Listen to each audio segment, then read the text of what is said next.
Hey guys, it's Main here, back again with another account review, and today we're going to be looking at Hustelmister, whatever. Anyways, this is just going through the review list I have. I think I've decided kind of in the stream to kind of make things a little bit fair. I have a lot of people who have both won giveaways and a bunch of people who are starting to donate to me, so I'm trying to split the account reviews on stream between those two people.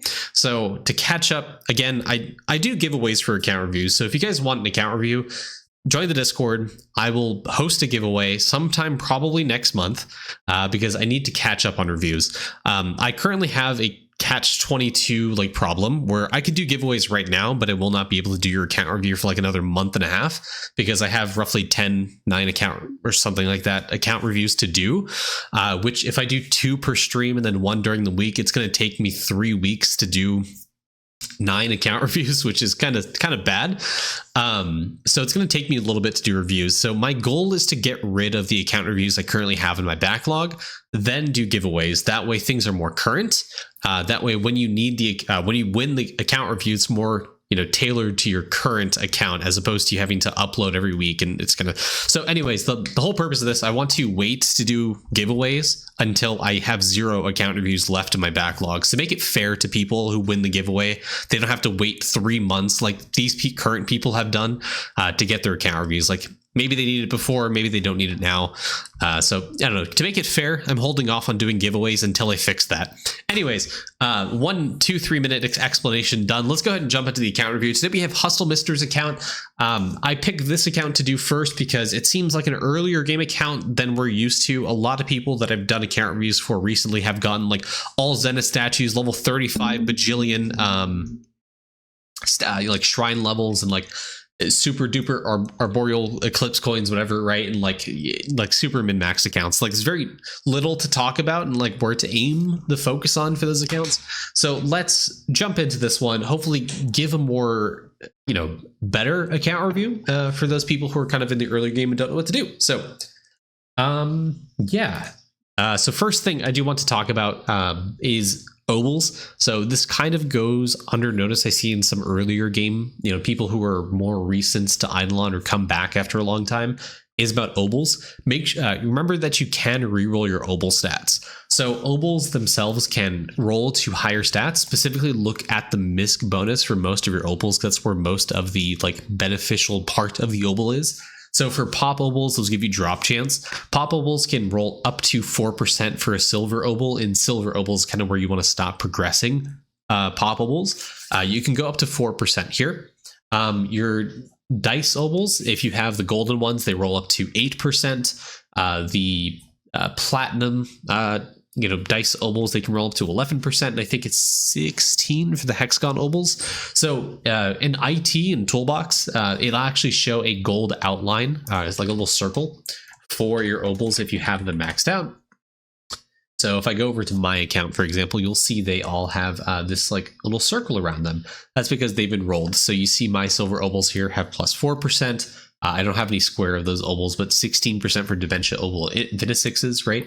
That's kind of what you want to do. I also recommend generally for your family tab to have just drop rate Obols. Don't try to mix and match. I don't know what the goal is here of your Obols. Maybe you're more focused on like AFK gains or prints, right? And this is fine. Like if you're doing prints, I think these Obols are fine with the exception of the card drop chance. I think this is generally just bad Obol. I think you only want to do this for Slab pretty much. So once you get it registered in Slab, go talk to Slab, make sure it's there, like it registers right, and then you can kind of put it in your inventory, trash it, whatever you want to do. But I don't really see a lot of people rocking card drop chance on Obols. I feel like it's kind of a wasted slot, and more or less Obols are kind of like a set it and forget it mechanic. So I honestly don't even bother messing with Obols that much unless I'm trying to get a high print. But yeah, I think Obols are fine. Just generally try to put drop rate in your character, and also make sure you have a personal page for drop rate if you're trying to get that. It's one of the underutilized or more or less forgotten about ways to get drop rate is Obols. Seems like it's relatively small, but actually gives you a pretty decent amount. And it seems like you have drop rate on pretty much most of your characters.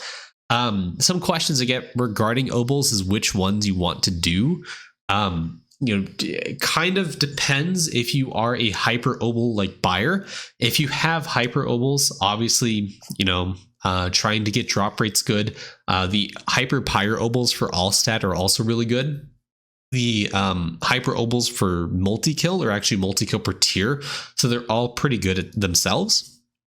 So if you manage to get a bunch of hyper obols, whether they come in the limited time shop, if they're cheaper or whatever, hyper obols are like really min-maxed, but they cost a lot of gems. So it kind of depends how progressed or how much you want to spend gems on those. But hyper obols give you the best stats of all the obols available for the game. But you are able to progress just fine without them. So you don't need to buy hyper obols. They just look a little bit nicer, right? You have the total damage and stuff here. And sometimes you get like drop rate, which is really, really nice because those give you more than the square dice obols, right? Or if you have the circle ones, they give you more than pop obols. So min-max wise, hyper obols are good, but they're not the most cost efficient gem wise to spend on. But just make sure to re-roll them because hyper obols themselves also have an increase when you do re-roll them. Okay. For those of you who are really, really early game, you don't have a lot of like obol fragments, make sure to roll the lower tier of the obol first before you upgrade it, because if you roll a silver obol, it's going to cost more obol fragments than if you do the bronze tier of the obol. So what am I talking about here? I'll give you the visual example. If you go over to your obol tab here and I go to like, I don't know, do I have any circles? I don't. Okay. This, for example, rolling this. Okay. Hyper obol, bad example. Okay. Gold. Okay. This takes 7. I think silver takes 3, if I'm not mistaken. Yep, and then bronze takes like 1. So it costs a lot less to roll a silver obol than it does. What the fuck did I family tab? That's right. Yeah, so rolling a lower tier of obol costs a lot less fragments, so it's a little bit easier on the obol fragment requirement. So you don't have to spend that many. And then what you can do is you can actually up tier it and it'll keep that +1 bonus that you got. So you put it into the left slot of this upgrade section. Sorry. In this combine. So you put it here and it'll keep this obol when you upgrade it. Okay.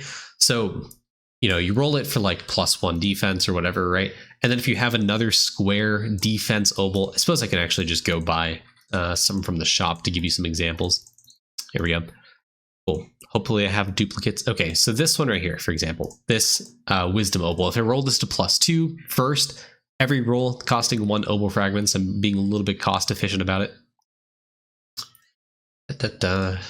Eventually roll +2, hopefully. Eventually roll a random stat. Okay, so you see the luck here. It'll keep the luck stat if I roll it up to silver, and I have to keep in this left slot. If I put it here in this right slot, it's going to delete this right obol and upgrade this one, which won't keep the luck stat. So I got to keep in this left slot here. Click combine. There you go. +2 wisdom, +1 luck. It kept that luck stat, right? So make sure to actually upgrade your opals before, re-roll the stats before you combine them. So you kind of save on obol fragments in the early game. Because obol fragment farming pre like Choco Chip, pre like high drop rate is relatively difficult. Just takes a lot of time. So if you want to be efficient about it, make sure to roll the lower tier of the obol first. But since you are already here, I recommend probably doing some crystal farming in roll 2, trashing a bunch of obols and using those obol fragments to upgrade the stats for the silver obol of Pop, right? Trying to upgrade that drop chance to +4, trying to upgrade the all AFK gain on the multi-divine obol to +6, the slush obol here going for +4 skill efficiency, right? Going for that misc bonus is what you want to do and kind of focus on. You don't really want to worry too much about the base stats themselves because generally they kind of, fall out of importance as you get later into the game. They're okay, but not really the best thing to focus on is those base stats. Just go on the misc stat. Okay, moving away from obols there, I do also want to touch on shrines just a little bit. Now that World 7's around and we have the legend talent for shrine like leveling, this one right here introduces Build a Congress and will make shrine gain EXP from AFK gains no matter what world you're in. You can put them in, World 1 town, World 2 town, 3 town, 4 town, whatever. Where no matter where your character is going to be, they're going to give their AFK time to those shrines so they can level up. So placement of shrines doesn't really matter that much anymore. So long as you have like the sailing artifact, you have the lab bonus, connected to, you don't really need to worry about shrines all that much anymore. Shrines are a very passive mechanic nowadays. So what I highly recommend is very, very important for everyone to do. No matter what stage of the game you are, try to equalize your character's gold cheese across all of your characters. So that way when you claim AFK time from those characters, they go to progress your shrines a lot. And I see you haven't done that yet. So make sure to take your 7,000 gold cheese stack, split that across your characters. the reason this is important is because it helps level up your shrines. Additionally, your golden beanstalk acts as a separate gold food stack for your characters. So if you actually get your golden cheese to 10k, and you have 10k on a character, that acts as 2 separate 10k stacks on your characters. So you have double the effect of the gold food. Okay, so having 2 10k stacks, 10k on the beanstalk, 10k on your character, gives you a ton of this shrine effect, and that applies for all the other golden food as well. So golden peanuts, butter bars, golden jam, whatever you have in your characters. So this is very important and give you a ton of drop rate for like golden cakes, a bunch of AFK gains for like golden dumplings, a bunch of class EXP, golden nigiri, a bunch of skill EXP, golden ham, a bunch of coin multi, golden bread, bunch of damage, golden kebabs, right? So, getting that separate stack, really, really good.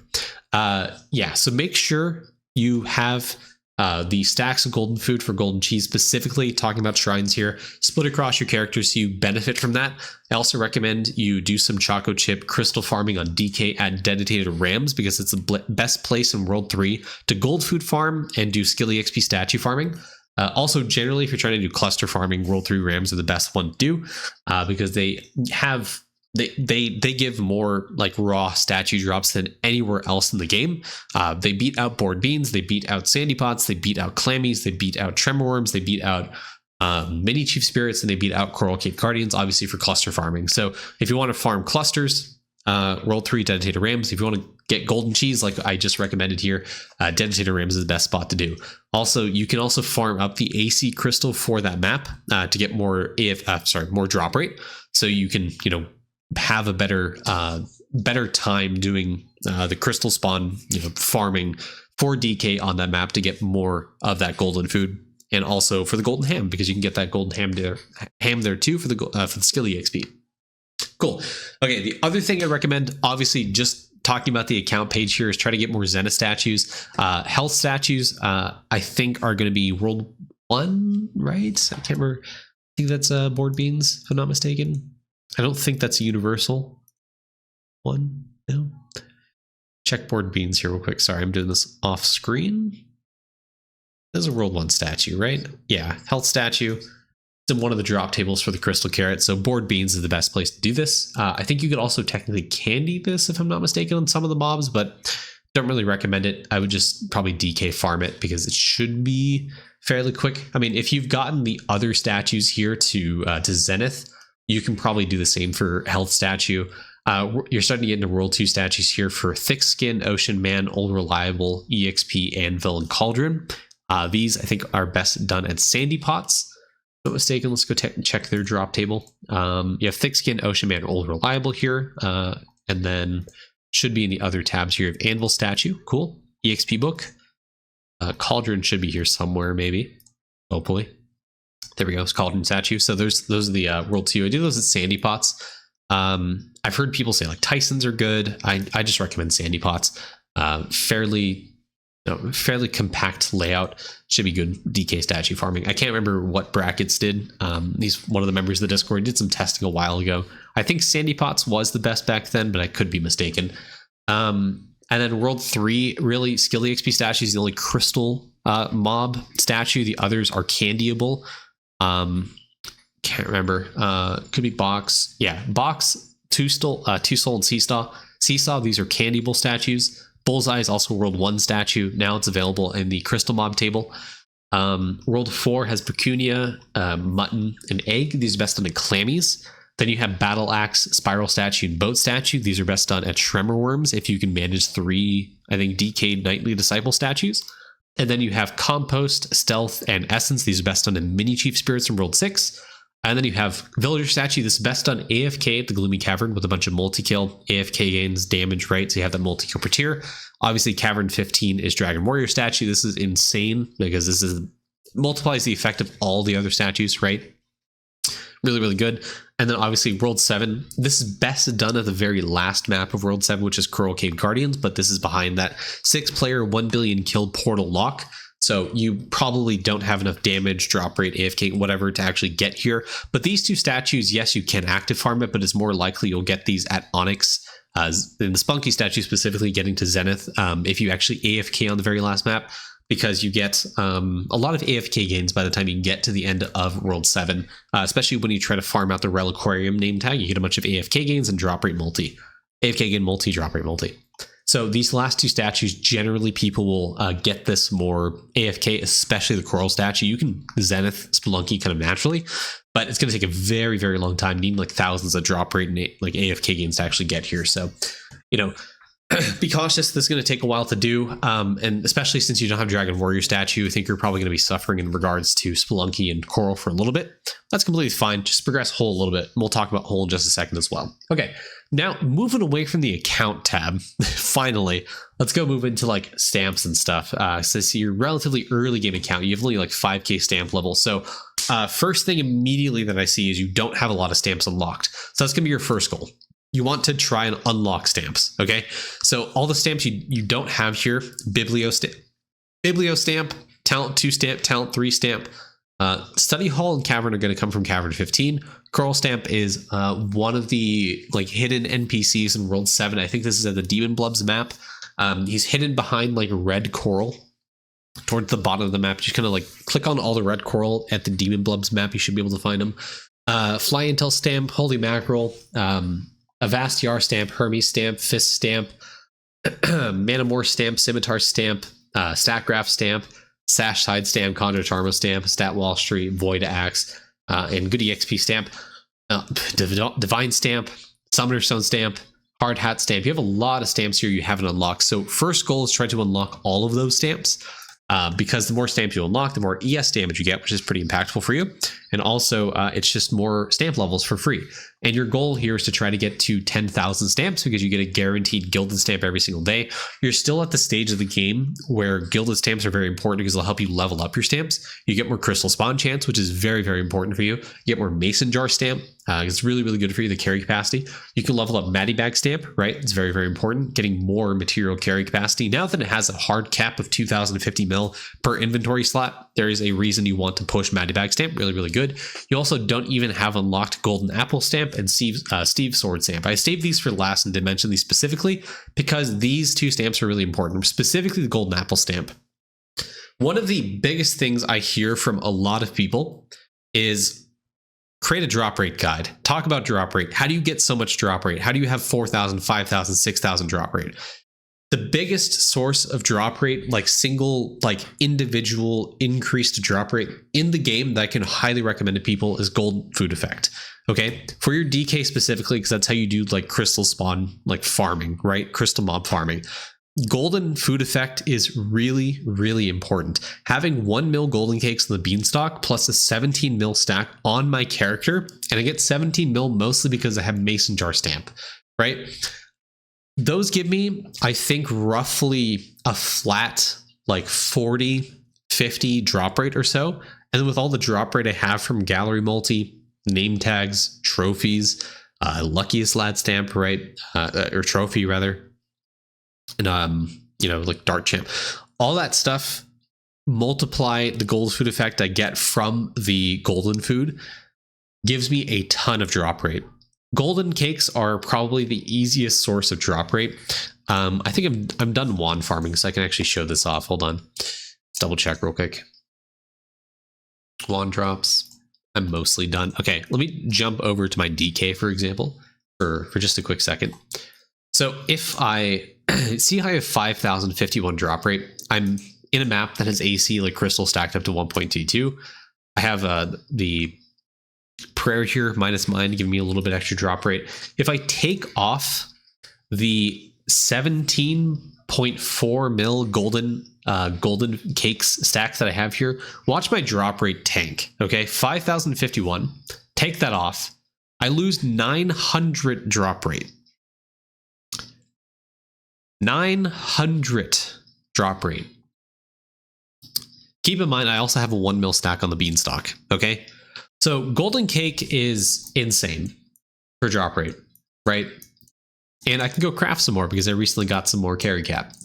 So this is a fantastic source of drop rate right here, right? I'm not saying you're going to, once you get a 17 mil stack, you're not going to get 900 drop rate. That's because I have so many multis to drop rate, okay? I have 206% drop rate multi from name tags And then I have another 44% drop rate multi from trophies. On top of that, I also have a bunch of flat drop chance, 4,123. And a lot of that comes from Luckiest Lad here, right? I'm 3,300 flat drop rate. Okay, if I take off Luckiest Lad, 4,131 drop rate in town goes down to 3,513. Okay, insane. Okay, and how do you scale this much gold food chance? Gold food effect. Right now, if I check the Beanstalk, I have 29,900% golden food effect. There's a few reasons, okay? Number one is I have this talent right here. All the warriors have this talent right here because this is in the warrior tab. This gold food effect. This is natural to warriors, so warriors tend to have a lot more gold food effect because of this talent right here. Additionally, they also have the bubble here, which gets multiplied by warrior's rule. Shimmeron. This gives a bunch of gold food effect. I also have a Prismud, and I have a 2.6 Prisma bubble effect. Gives a ton of flat gold food effect. Multiply that by warrior's rule, giving me a 7.77 times multi to that. So multiply this by 7.77. That's how much percent gold food effect I have. Additionally, this is the biggest source of gold food effect. I have Yummy Peach Ring. Yummy Peach Ring is level 114. I have a rank 20 ribbon on this, giving a 5.25 times multi to gold food effect. So right here alone is giving me 19,293, mostly from ribbon, but also you have shiny pets. If I go to shinies here, if I go to this mushroom right here, 20% bonuses from all meals, so it'll multiply gold food effect. You also have sheepies from World 3, bonuses from all meals. Those are the only shiny pets that give food effect. There's also Endless Summoning. Endless Summoning will provide you with, meal bonus. So 9.73 times meal bonus right here. You also have winter bonuses here from Endless Summoning. You also have the World 6 gem shop here for King of All Winners. You have a Pristine Charm from Sneaking. This one right here, 1.3 times summoner win bonuses. You also have a Sailing Artifact. Let's go over to it right here. So having this at Omnipotent is really good. The Wind's Lantern, if I can click on it, 1.25 times 5, obviously, because quintuple with Omnipotent Sailing gives you a ton of summoning bonus here. You also have the Merit Shop, giving you 10% larger win bonus. You also have the Achievement in World 6, Regalis, that gives you larger win bonuses from summoning. There's Emperor bonuses, yes. This one right here gives you a bunch of flat drop rate, obviously, from just having this, but also it gives you summoner win bonus. You also have Smithy set, the God Shard set here for giving you more drop rate. You have higher win bonuses from summoning the God Shard set. You also have the Secret set, giving you more gold food effect. You also have, let's hit this character back at Rams real quick. You also have the Shaman class family bonus. This gives you gold food effect, higher bonuses from gold food. So there's a ton of gold food effect available in the game. There's also legend talent, right? I forgot about that. Sorry. Okay. Lots and lots of stuff here. You have the legend talent here. It's one of the earlier ones, I think. I can't remember.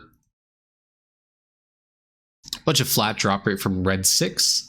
You also have a bunch of gold food effect from Medusian Appetite, Red 8. There's lots and lots of sources. Then obviously during AC, as you progress the Tesseract, will give you Vicar the Emperor, so it's more bonuses from Emperor. So this multiplies the effect of like Emperor bonuses here. I can't remember if there's another. There's also the Arcade Shop, right? That gives you a bunch of Emperor bonus multi as well. There's also Sigils that give you a bunch of gold food effects, so 60% from Emoji Veggie. Also the Sailing Artifact that gives you a bunch of sigil multi, so sigil effect multi. So having that at Omnipotent will increase the gold food effect you get here. Also a bunch of flat drop rate as you get from Trove. Is there a stamp? The stamp's okay for drop rate, right? And obviously the golden apple stamp itself gives you a ton of gold food effect, right? So this is insane. Sorry. Yeah, there's a ton of stuff. But all of that compounded onto what I have right here makes all my drop rate like go insane. So yeah, there's a lot of gold food effect available in the game. Having tiny increases to it will compound the gold food effect, will compound your drop rate. So as a very rough and dirty guide to drop rate, gold food effect is a very important one on top of getting all your trophies, on top of stacking gallery multi, right? If you don't have paid packs, you're a league behind people because there's a drop rate multi pack. There's a drop rate multi pet. There's a drop rate multi, another drop rate multi pet available through Reindeer if you have Arcade. There's, fucking Bubba, right? Gallery bonus multi, 30%. That's like insane. And then if you didn't play certain events, you may be missing name tag for drop rate multi. You may be missing a pack for drop rate multi wings. You may be missing the cape for drop rate multi. So if you have pay to win, you may have more drop rate than someone that doesn't because of the sheer fact you're missing out on like the cape, the wings. If you haven't bought like carry capacity through a gem shop, you may be missing out on that. So you can get more golden cakes in your character, right? Anyways, what was I talking about? But yeah, I mean, here you go. Unlock your stamps, right? Upgrade your stamps. Try to get to 10k stamps, the bare minimum. And then, if you have like blue in this menu, use your resources and upgrade. There you go. Just an opinion. Pay to win is insane. Yeah. How much drop rate do you need before the recipe will drop? People were doing it like 20 to 50 back in the day. So you could just get lucky. There's no like necessary amount of drop rate. It just takes a while to get it, unfortunately.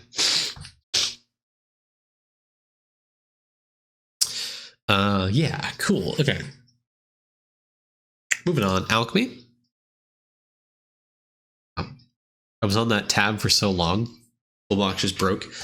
Okay, so Warriors Rule, multi. Cool. Molt Orange, good. Diamond Chef, good. Larry, good. If you get more Prisma Fragments, I recommend Starchy EXP, honestly. So we talked about Shimmeron. I think Shimmeron's still pretty good because it gives you a lot of various stuff, right? It gives you damage, drop rate, AFK gains, EXP, skill EXP, like a bunch of stuff that Shimmeron gives you. So I think this is a good general purpose bubble. I would also probably recommend like Mage's Best. I kind of lean away from Archer or Bust because I feel like the Archer classes don't have a ton. But if you manage to get like, if you manage to get like 50 to 70 particle upgrades, if you get a bunch of bubbles, Archer or Bust is a good one. I guess just to flesh out the rest of your classes because you give you like good fly prints and stuff, but it's not necessary. Yeah. I think necessary one, COD-free rules, like gallery bonus multi. We just talked about how insane trophies and name tags were, right? So if you manage to get 9 Dart Trophy or Luckiest Lad, that's a ton of drop rate. So multiplying the bonus of gallery will multiply the effect of those trophies and name tags, which effectively acts like drop rate multi. So you have, exponential increase of drop rate multi if you find that 9 Dart Trophy, if you find Luckiest Lad, right? It's like insane. So this is, for no brainer reason, this bubble is insane to Prisma. 100% recommend it. No matter what stage of the game you are, if you have like any trophies unlocked, any name tags, I think this is a good Prisma for you. And as you progress through the game as a long-term project, this bubble is insane. Okay. As you unlock more trophies, as you unlock more name tags, this is a goated bubble, necessary bubble, like triple S tier bubble to increase to Prisma rather. Cool. Okay, printer. Obviously, long-term goals increase your prints. At all stages of the game, you want to look towards increasing prints. As annoying as it is, unfortunately, prints have become, again, a very necessary component of Idleon. With Atom levels going to like level 70 with this recent event, you need a bunch, and a bunch of like atoms. So it's always, a goal to try to increase your prints, and a lot of this is going to come from more statue levels, more Dragon Warrior levels, more Zenith statue bonus. More bravery monument, more justice monument, more wisdom monument. It's going to give you a ton more atoms there as well, because obviously the bravery monument has bravery multi and mining efficiency, and that tends to scale very, very high. So you can get a ton of mining efficiency through the monument itself. So pumping a bunch of hours in bravery is absolutely worth it for the reason it just gives you a bunch of atoms, which are in high demand because of aluminum atom, for example. An aluminum atom gives you a bunch of exalted stamp bonus, which is really, really good because it affects like crystal spawn chance. It affects gold food effect if you have that doubled. It affects like carry capacity if you have Mason Jar double, which I highly recommend. Absolutely. Pay tickets for event. He's not going to get event points for Riven Isle. Correct. But that doesn't mean it might come back in a different event shop rotation, which sure might be expensive then, but it's absolutely worth it to buy in the future if it ever comes back in rotation, which it likely will, right? So even if you're not ready for the plus 20 from Higgs boson right now, a future event it might come back. You might have enough points in the future. Think about, I mean, in terms of this account review, I want to make it somewhat future-proof as best as I can. And talking about the event shop bonus for the plus 20 atom levels is 100%. Like it's an insane increase, right? I personally value it probably more than the drop rate multi from Tome. Yes, drop rate multi is nice, but the atom increase is a more general purpose increase. That's what I recommend. So. Also, when you're talking about prints, you aren't at 90% print sample rate in your characters. This is a big multi to your character's prints. So make sure as a number one priority, you get this at 90% because this will massively impact your prints and get you more atoms in the long run. So equip Royal Sampler Prayer, I know as annoying as it is because it decreases your EXP by just a tiny amount. You'll be able to get, a lot more prints by upgrading this. So highly recommend it, by the way. Refinery. Refinery is just painful, unfortunately. So, just chug along, try to upgrade it. Just remember it exists. But the more refinery you get, the more likely you're able to finish these vials at level 13. So it just takes a little bit of time there. Atom Clutter, again, this is the reason you push atom generation. Really, really good. Aluminum atom is the main reason why you want atom generation, because it takes trillions to quadrillions of atoms towards the later game to actually max out at level 70. And that gives you a bunch of stamp doubler increase. So if you want more stamp effect, this is kind of what you want to source it from. Cool. Equinox, again, very long-term thing. Make sure to complete your challenges, even if they're very annoying. You kind of at this point kind of need to buy gem shop stuff to increase your plant storage and gaming to get the 15 chems. So if you haven't bought those in the gem shop already, recommend it. And obviously unlocking chem, the best way to unlock chem is just, if you haven't unlocked chem, best way to do it is go in gaming. If you see mutation, if there's any percent that shows up here, make sure you click right here. Make sure you click research. Literally, if you just kind of want to harvest all, click research. Harvest all, click research, right? That's the best way to try to unlock chem. Don't wait every 3 days, click on it. No, every single time you have a visual percentage number, click on it, right? That's the best way to try to unlock chemical if you haven't already. I suspect you already do because there it says progress here.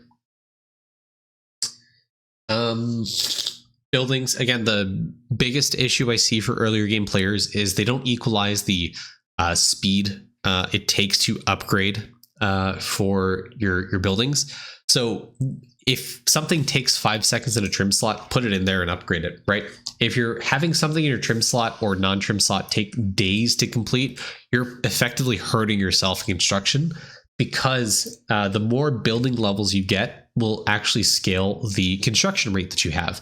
So if I go to Rift, this is what I'm specifically talking about. Your construction level directly increases your build rate, your construction speed, right? Build speed affects both the EXP your characters get in construction as well as the build rate those characters have. So this will massively increase your construction speed, or rather your build rate. So make sure when you level stuff up in construction that you level up the fastest to level building. Because as you do that, you get more build speed, which means you can level up the building even faster. So it kind of spirals from there, right? And then rely on other bonuses like the Carpenter, for example, in Alchemy. If you can Prisma that, that's a really great one. There's a power of 10 sheepy kills from the vault that gives you a bunch of build speed as well. There's what else am I thinking of? DK themselves, power of 10 red salts, redox salts, right? That gives you a bunch of build speed as well. Yeah, so level up your buildings in construction. Summoning also gives you build speed, construction speed, right? So equalize the level across your buildings. It'll help you in the long run. Really, really good. Tome. The one thing I want to call out here is that Toolbox recently was updated to include these kind of like progression bars. So if you're struggling to look to where you can gain a few points from, I recommend looking at this tab because it tells you how many points the specific upgrade or like tome, like progression milestone, whatever, caps out at. So as you get further into, say, like total talent max level, you'll start diminishing. So like every 100 points is not going to give you the same like points here as it did before. So you could stand to gain more points in total talent levels, account level, items found in slab, right? So if you haven't like capped out on these upgrades, then you can continue getting points from it at a very diminished rate, depending how far you've progressed it. So you can stand to get some more points from something, even if you have like great, like a blue bar in it, for example, like crystal spawn, like average kills. You can actually increase your crystal spawn chance with the crystalline stamp, upgrading it, progressing exalted stamp bonus, right? And you can get more points from here in Tome. So, you know, if you see something at platinum, that does not mean you've completed that Tome upgrade. You can get more points out of it. And that's kind of very important nowadays as people try to push 0.1% as a pipe dream. You can continue pushing Tome points through things that even if you have gold at, or platinum at, rather. Cool, okay. We talk about sailing. Okay, sailing's a great place to scale your character, or like your account, like progress, right? So the biggest thing here I can talk about is your beanstalk. Make sure you have 10k golden hamster gummies on your characters. Make sure you have at least like that 100% claim chance. Anything above 100% doesn't proc. So my recommendation here is claim 2 hours in your characters pretty much all the time. Use that time, go to sailing, collect your like chests and stuff. You want to make sure that your speed to the islands is at minimum like 2 hours, at most 4 hours, to try to unlock the artifacts from sailing. Whenever you get a new tier of artifacts, always go back to Fosri Tusk, always go back to 80 Tablet, right? You have omnipotent tiers. That means you can go back and farm Fosri Tusk and get more artifact find chance. Additionally, as you progress as you progress sneaking, the Jade Emporium upgrade for, you have it actually, for Brighter Lighthouse Bulb, make sure to go to that island, because what it'll do is makes it so you can actually unlock Wind Lantern. This gives you a bunch of artifact find chance, which means you can go back to earlier tiers of artifacts and try to unlock them. So you can get more, higher chance of finding like Fury Relic, for example, or Frost Relic for more skill efficiency, or Chilled Yarn for sigil effect, right? And this, getting this to omnipotence is kind of necessary for completing sailing. That is, like the artifact find chance you get from summoning rather, is really, really good. Is the palette good for build speed? I think it says build rate. No, not build speed. It says it's a multi, so it's like okay. So I mean, it's gaming, so it's effectively free, like upgrade construction build rate. So sure, spend some points into it. For palette, you kind of want to equalize. You kind of want to equalize your upgrades into this, because the fastest to upgrade thing will effectively increase your palette luck, depending on if you've upgraded duper bits or not.